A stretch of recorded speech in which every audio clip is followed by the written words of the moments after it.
Hello, my friends. Brian King here. I was just watching a video by Marie Forleo. She is a very, very bright, very successful woman out there in the cyberspace, and I highly recommend you look her up. One sentence she just said really caught me because of how succinct it was. And basically she said that attention is the beginning of creation. And Tony Robbins says something similar. He says, where focus goes, energy flows. In other words, what you attend to grows. What you attend to gets brought into creation. And people don't realize this. They do it. They experience it, but they don't realize what they're doing. Say you have a tendency towards negative thinking. Well, the moment a negative thought pops into your head, and then you jump on it, and you say, oh my goodness, where'd this come from? Does it mean there's danger? Does it mean something awful is about to happen? And then you think more negative thoughts and more and more and more and more until you whip yourself up into a panic attack. That's what that phrase means. Attention is the beginning of creation. Because you attended to that negative thought, you gave it all of your attention, you allowed it to go boom, to grow, to turn into a bouquet of negativity. When someone calls you a name and you attend to it, next thing you know, you're feeling like a worthless piece of crap because you fed it. This person called me a name. Well, I wonder if that's true.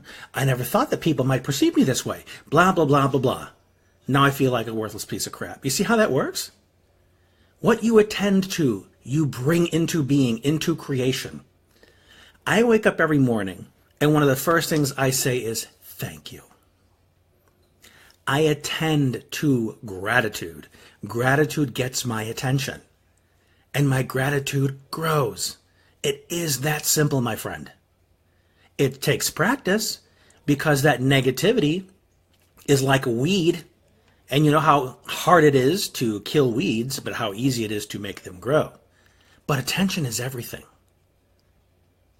Think about that for a second. That is so important. You watch the news. They talk about everything that bled today, everything that died, everything that got into an accident. And next thing you know, your mood sours because of what you attended to. You read the gossip on Facebook, and let me just say this, and I can't say it often enough, Facebook is not the problem. I see people saying, oh, I'm taking a month off Facebook. I can't handle all this negativity. Facebook is not the problem. What the problem is you are not pruning your newsfeed. You are not strategically saying, this is what I want to see. I'm silencing the people that bitch, and I'm making sure I prioritize the people that lift me up. Your inability to prioritize and take the time is the problem.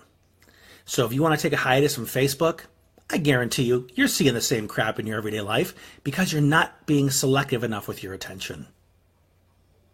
Attention is everything. I can't say it enough.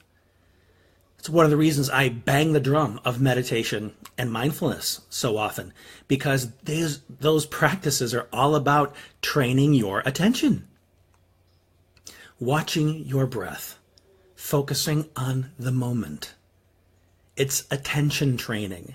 There are people that think, well, I'm too squirrely. I can't sit that long. Why?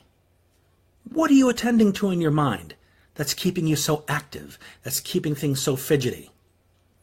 If anything, that's a good indication of why you need to train your attention, not justification as to why you can't. I have ADHD. My brain works like a motor. You see the stuff that I post all the time, my brain never shuts up. However, if I feel like I'm starting to drift away off into snowstorm land, I can meditate. I can practice my mindfulness so that my little motor mind can chatter away without me.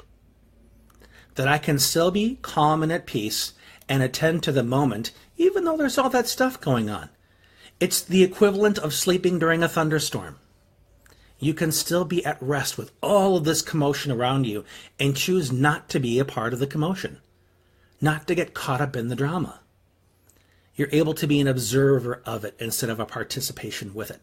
That is what being able to train your attention is all about. And again, it's not easy, but man, is it profound when you're able to do it. Think about how you started off your day yesterday being Monday. Did you have a case of the Mondays? Were you griping and bitching and complaining about all the things you didn't want to do? And if so, how did that color your day? Colored your day to be a little crabby, a little inadequate, a lot of not good enough, a lot of shoulds, all because of where you placed your attention. And because you attended to those things, it grew. Your day probably got crappier. Or at least stayed the same. It didn't get better. All because of where your attention was. Something so simple, something so profoundly misused by us every single day. I say, if anything, a lot of the work that I do with my clients day in and day out is to retrain their attention. Moving them from negativity, from hopelessness and helplessness to possibilities to solutions. All about helping them shift their attention. It's very, very sacred work, my friend. And it's the best kind of work you can do between your own two ears. So take this with you. Hopefully this has been helpful. If so, please share it. I suspect there are a lot of other people that can benefit from this message. So we'll talk again soon. This has been Brian. Take care.